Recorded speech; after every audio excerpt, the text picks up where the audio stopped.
Guarantee ಸರ್ಕಾರದಲ್ಲಿ ಮಕ್ಕಳ ಭವಿಷ್ಯವೇ ಕತ್ತಲಲ್ಲಿ ಕೂಡಿದೆ. ಸರ್ಕಾರಿ ಶಾಲೆ ವಿಚಾರದಲ್ಲಿ ಸರ್ಕಾರ ಮಹಾ ನಿರ್ಲಕ್ಷ್ಯವನ್ನು ತೋರ್ತಾ ಇದೆ. ಅಶ್ವವೇಗ ನ್ಯೂಸ್ನಲ್ಲಿ ಸರ್ಕಾರಿ ಶಾಲೆಯ ರಿಯಾಲಿಟಿ ಚೆಕ್ ನಿಮಗಾಗಿ. ಗ್ಯಾರಂಟಿ ಸರ್ಕಾರದಲ್ಲಿ ಮಕ್ಕಳ ಭವಿಷ್ಯವೇ ಕತ್ತಲಲ್ಲಿದೆ.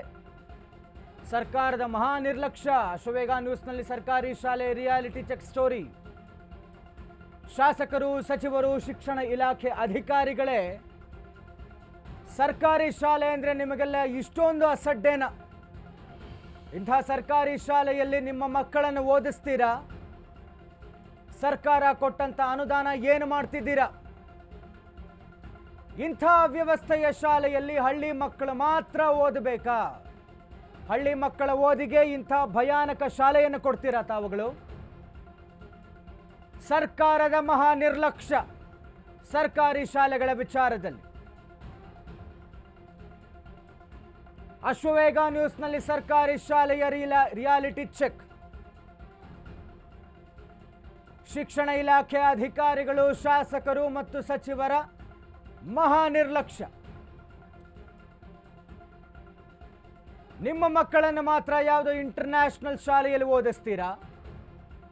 ಬಡವರು, ಹಳ್ಳಿಯ ಮಕ್ಕಳು ಈ ಥರ ಬಿದ್ದು ಹೋಗುವಂಥ ಶಿಥಿಲಾವಸ್ಥೆಯ ಶಾಲೆಯಲ್ಲಿ ಓದಬೇಕಾ?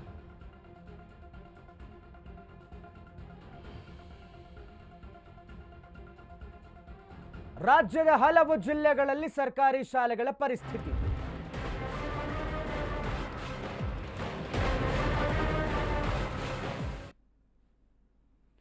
ಅವ್ಯವಸ್ಥೆಯ ಆಗರ ಆಗಿಬಿಟ್ಟಿದೆ ವಿದ್ಯಾರ್ಥಿಗಳ ವಸತಿ ಶಾಲೆ, ರೆಸಿಡೆನ್ಷಿಯಲ್ ಶಾಲೆ.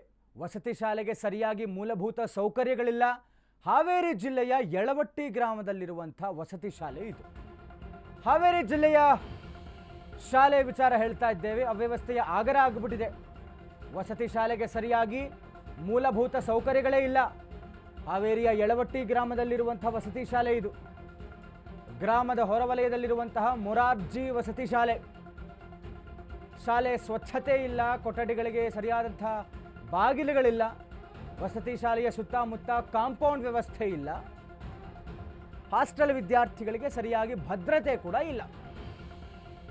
ಮೂಲಭೂತ ಸೌಕರ್ಯ ಕಲ್ಪಿಸಲು ವಿದ್ಯಾರ್ಥಿಗಳು ಮನವಿ ಮಾಡ್ತಿದ್ದಾರೆ. ಬಟ್ ಸ್ಟಿಲ್ ಅಧಿಕಾರಿಗಳ ನಿರ್ಲಕ್ಷ್ಯ. ಹಾವೇರಿ ಜಿಲ್ಲೆಯ ಸ್ಟೋರಿ ಇದು.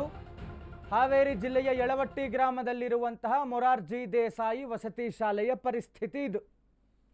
ಸರಿಯಾದಂತಹ ಬಾಗಿಲುಗಳಿಲ್ಲ, ಕಾಂಪೌಂಡ್ ಇಲ್ಲ, ಭದ್ರತೆ ಅಂತೂ ಕೇಳೋ ಹಾಗೆ ಇಲ್ಲ, ಮೂಲಭೂತ ಸೌಕರ್ಯ ಅಂತೂ ನೋಡೇ ಇಲ್ಲ ಅಲ್ಲಿರುವಂಥ ಮಕ್ಕಳು. ಇಂಥ ಒಂದು ಅವ್ಯವಸ್ಥೆ ಹಾವೇರಿ ಜಿಲ್ಲೆಯ ಯಳವಟ್ಟಿ ಗ್ರಾಮದ ಮೊರಾರ್ಜಿ ದೇಸಾಯಿ ವಸತಿ ಶಾಲೆ. ಮಕ್ಕಳು ಪದೇ ಪದೇ ಮನವಿಯನ್ನು ಮಾಡಿಕೊಳ್ತಾ ಇದ್ದಾರೆ ಅಂತ ಅಲ್ಲಿರುವಂಥ ವಿದ್ಯಾರ್ಥಿಗಳು. ಬಟ್ ಸ್ಟಿಲ್ ಶಾಸಕರ, ಸಚಿವರ ಮತ್ತು ಶಿಕ್ಷಣ ಇಲಾಖೆಯ ಅಧಿಕಾರಿಗಳ ನಿರ್ಲಕ್ಷ್ಯ, ಮಹಾ ನಿರ್ಲಕ್ಷ್ಯ ಅಂತಲೇ ಹೇಳಬಹುದು. ಸರಿಯಾದಂತಹ ಮೂಲಭೂತ ಸೌಕರ್ಯಗಳೇ ಇಲ್ಲ, ಬಾಗಿಲೇ ಇಲ್ಲ. ನೋಡ್ಬೋತಾ ನಾವು ತಮ್ಮ ವಿಜುವಲ್ಸ್ನಲ್ಲಿ.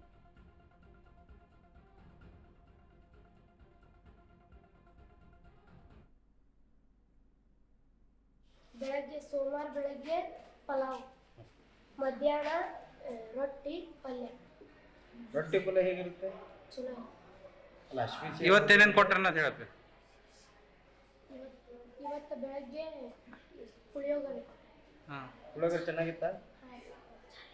ಪುಳಿಯೋಗರೆ ಏನೇನು ಹಾಕಿದ್ರು? ಪುಳಿಯೋಗರೆ ಅಲ್ಲ, ಪುಳಿಯೋಗರೆ ಒಳಗೆ ಏನೇನು ಹಾಕಿದ್ರು? ಶೇಂಗಾ, ಕರಿಬೇವು, ಬೆಳ್ಳುಳ್ಳಿ, ಉಳ್ಳಾಗಡ್ಡಿ. ಮೆನು ಪ್ರಕಾರ ಊಟ ಕೊಡ್ತಾರ? ಹಾಂ, ಕೊಡ್ತಾರೆ. ಮೆನು ಪ್ರಕಾರ ಏನೇನು ಕೊಡಬೇಕು ಸ್ಕೂಲಲ್ಲಿ? ಮೆನು ಊಟ ಹೇಗಿದೆ? ಬೆಳಗ್ಗೆ ಏನು ಕೊಟ್ಟಿದ್ರಿ? ಹಾಂ.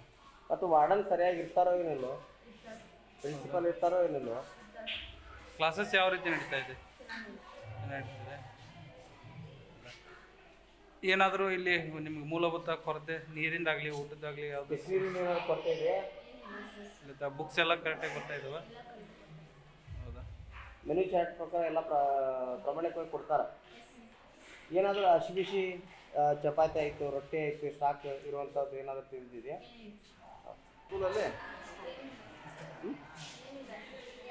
ಬೆಣ್ಣೆ ಚಾ ಊಟ ಹೇಗಿದೆ? ಹಾವೇರಿ ಜಿಲ್ಲೆಯ ಯಳವಟ್ಟಿಯ ವಸತಿ ಶಾಲೆಯ ಪರಿಸ್ಥಿತಿ ಅದು. ಮೂಲಭೂತ ಸೌಕರ್ಯಗಳ ಕೊರತೆ ಇದೆ. ಆದರೆ ಮಕ್ಕಳಿಗೆ ಕೊಡಬೇಕಾದಂಥ ಆಹಾರದ ವಿಚಾರದಲ್ಲೂ ಕೂಡ ಅವರು ಗಮನವನ್ನು ಹರಿಸಿದ್ದಾರೆ. ಅದರ ಹೊರತು ನಾವು ಹೇಳಕ್ಕೆ ಹೊರಟಿರುವಂಥದ್ದು ಇಡೀ ಶಾಲೆಯ ವಸತಿ ಶಾಲೆಯ ಅವ್ಯವಸ್ಥೆ ವಿಚಾರವಾಗಿ. ತಾವು ನಮ್ಮ ವಿಜುವಲ್ಸ್ನಲ್ಲಿ ನೋಡಬಹುದು, ಬಾಗಿಲುಗಳ ಪರಿಸ್ಥಿತಿ ಯಾವ ರೀತಿ ಇದೆ, ಕಾಂಪೌಂಡ್ ಪರಿಸ್ಥಿತಿ, ಹೀಗೆ ಮೂಲಭೂತ ಸೌಕರ್ಯಗಳೇ ಸರಿಯಾಗಿಲ್ಲ ಅಲ್ಲಿ.